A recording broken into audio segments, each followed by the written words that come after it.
Hello everyone, welcome back to my class easy learning with Shweta.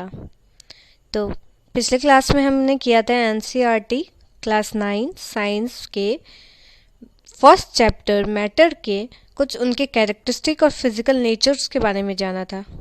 ठीक है, एक बार quick revision करते हैं, उसके बाद आगे बढ़ेंगे। आज की क्लास इंपॉर्टेंट इसलिए है क्योंकि इसके बारे में हम डिटेल में डिस्कशन करेंगे कि इनके जो कैरेक्टरिस्टिक है इन पे हम कैसे शो कर सकते हैं, किस एक्टिविटी के द्वारा हम जान सकते हैं कि ये जो बोल रहा है, ये जो लाइन है वो प्रूफ कैसे कर सकते हैं कि ये सही है। ठीक है, तो कैरेक्टरिस्टिक एक बार क्विक रिवाइज कर लो। Matter is made up of particles. Matter क्या होते हैं? पार्टिकल्स से बने होते हैं। उनके छोटे एकदम छोटे छोटे पार्टिकल्स होते हैं। ठीक है, पार्टिकल्स स्पेस होते हैं पार्टिकल्स के बीच में। पार्टिकल्स हमेशा मोशन में होते हैं जिनको काइनेटिक मोशन बोलते हैं। एंड पार्टिकल्स एक मैटर के पार्टिकल्स हमेशा अट्रैक्ट करते हैं एक दूसरे को। ठीक है, चलो तो अब हम लोग ना इसका ना एक्टिविटी शो करेंगे कि पार्टिकल्स इज मेड ऑफ गलती बोला मैंने कि matter is made of particles. ये कैसे प्रूफ करे कि हम जो बोल रहे हैं ये लाइन कि मैटर जो है वो पार्टिकल से बना रहता है। लेकिन आप मेरी बात क्यों मानोगे? कोई एक्टिविटी बताऊंगी तभी तो कि हाँ ऐसा देखो, करके देखो तुम खुद से, तुमको पता चल जाएगा। तो देखो एक एक्टिविटी मैं बताती हूँ। नॉर्मली तुमने वाटर ले लो एक बीकर में। ठीक है, कोई भी बर्तन लेना, उसमें पानी ले लेना एक गिलास, उसमें हल्की सी चीनी ऐड करनी है आपको। तो 1 चम्मच 2 चम्मच चीनी ले लेना। तो जैसे ही आप उसमें चीनी डालोगे आप देखोगे चीनी के जो पार्टिकल्स है बड़े बड़े आपको दिख रहे हैं। ठीक है, मतलब छोटे छोटे होते हैं, एकदम सॉल्ट के टाइप के तो नहीं होते, उससे थोड़े बड़े होते हैं। लेकिन जो जैसे तुम उसमें घोलोगे ना, ऐसे ऐसे करके एक बार चम्मच से स्टिर कर देना, तो वो जब घुलेगा ना तो वो आपको डिजोल्व होने के बाद दिखेगा नहीं। तो ऐसा क्यों हुआ? क्योंकि जो चीनी के जो आपके पार्टिकल्स थे, ठीक है, शुगर के जो पार्टिकल्स थे, वो अपने आप को डिसॉल्व कैसे किए? क्योंकि वो जो एक पार्टिकल्स आपको दिख रहा है उनके अंदर भी बहुत सारे पार्टिकल्स थे जो कि बिखर के अपने आप को मिला लिए। किसके साथ में? वाटर्स के पार्टिकल के साथ में। इसलिए वो मिक्स हो गए, इसलिए वो डिसॉल्व हो गए। तो चीनी का पार्टिकल्स कहीं गया नहीं है, वो वाटर के साथ मिक्स हो गया, जो आपको अब दिखाई नहीं दे रहा है, इतने छोटे हो गए हैं। ठीक है, तो वो मिक्स हो गए इसलिए वो दिखाई नहीं देगा। तो इसलिए ये सुगरी सॉल्यूशन बन गया, शुगर मिक्स हो गया ना वाटर के साथ।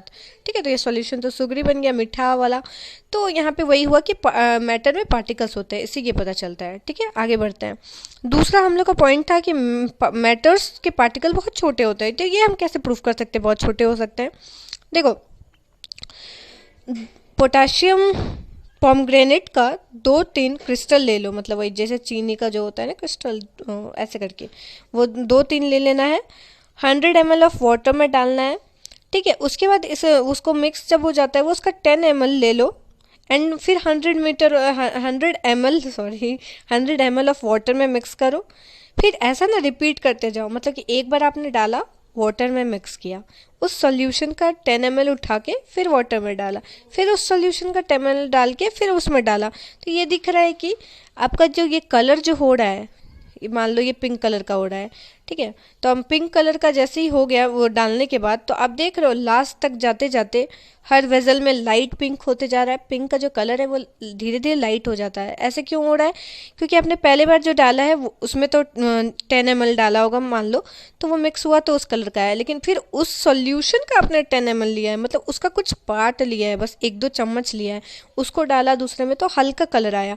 फिर उसको डाला, फिर कलर, फिर ये नोटिस कर रहे हो कि कलर अभी तक आ रहा है। इसका मतलब ये है कि ये जो पोटासियम जो तुमने डाला पॉमग्रेनेट, इसके जो पार्टिकल्स है वो इतने टाइनी, इतने छोटे हैं कि वो अभी तक वो उनका छोटा से छोटा पार्ट भी ले रहे हैं। उनका सॉल्यूशन का छोटा से छोटा पार्ट लेने के बावजूद भी अभी तक वो वेजल में कलर उनका दिख रहा है, उनका इफेक्ट अभी तक दिख रहा है। वो इतने टाइनी है कि वो अभी इतने डिजॉल्व हो गए इतने अच्छे से कि वो दिख नहीं रहे हैं आपको, लेकिन उनका कलर से पता चल रहा है कि पोटेशियम पॉमग्रेनेट अभी तक दिख रहा है आपको। इस वेजल ऐसे ही शो ऑन करते जाओगे तो काफ़ी बार आप ये प्रोसेस रिपीट करोगे, आपको दिखेगा। ठीक है, तो क्योंकि मैटर्स जो होते हैं, मैटर्स के पार्टिकल जो होते हैं बहुत छोटे हैं। ठीक है, अब देखो पार्टिकल्स ऑफ मैटर स्पेस होता है उनके बीच में, ये कैसे जानेंगे? अब देखो, पानी ले लो। ठीक है, एक बीकर में पानी ले लेना है आपको, हाफ ले लेना। उसको नाप लेना कि आपने कितना पानी लिया। अगर 50 ml लिया है तो उसको मार्क कर लेना कि 50 ml लिया है। उसमें 1 चम्मच या 2 चम्मच आप सॉल्ट मिला दो। तो आपने तो सॉल्ट के पार्टिकल्स मिलाए हैं, तो अगर हम नॉर्मल प्रैक्टिकल सोचे तो आपको लगेगा कि मैंने सॉल्ट मिलाया है पानी में, इसका मतलब कि वाटर का लेवल तो बढ़ना चाहिए क्योंकि मैंने सॉल्ट मिलाया है। बस जब तुम मिलाओगे ना तो ये नोटिस होगा कि वाटर्स का जो लेवल था 50 ml वो 1 इंच भी ऊपर नहीं होगा, वही का वही रहेगा। क्यों क्यों ऐसा हुआ? क्योंकि सॉल्ट के पार्टिकल्स जो तुमने डाला वो गया कहाँ, ये सोचो। पानी लिया था मैंने, उसमें नमक मिलाया, तो नमक के जो पार्टिकल्स हैं वो पानी में घुल गए, लेकिन उन्होंने वाटर राइज नहीं किया, तो वो घुल के क्या हुए, कहाँ चले गए?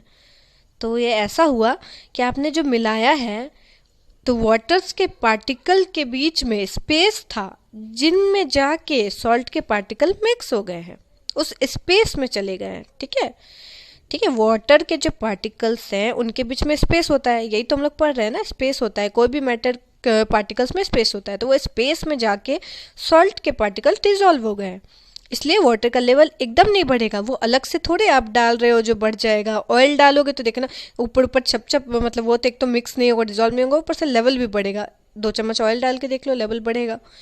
पर क्यों सॉल्ट का क्यों नहीं बढ़ा? क्योंकि सॉल्ट डिजॉल्व हो गए उनके पार्टिकल्स में। ठीक है, और ऑयल डिजॉल्व नहीं होता है वाटर में। ठीक है, चलो, पार्टिकल्स हमेशा मोशन में होते हैं, इसको कैसे प्रूफ करेंगे? बस एक वही सब कुछ तो पानी से ही है। चलो ठीक है, एक बीकर में पानी ले लूँ, उसमें बस थोड़ा सा कोई आपको इंक डालना है, कोई भी कलर आप डालना, रेड कलर या पिंक कलर, कुछ भी, पर्पल कलर। यहाँ पे मैंने पर्पल कलर दिखाया, तो पर्पल कलर का कुछ फ्यू ड्रॉप्स मैंने जैसे ही डाला तो आपको दिख रहा होगा कि पहले बीकर में आपको जो दिख रहा है कि हल्का सा वो दिख रहा है कलर कि हाँ फैल रहा है।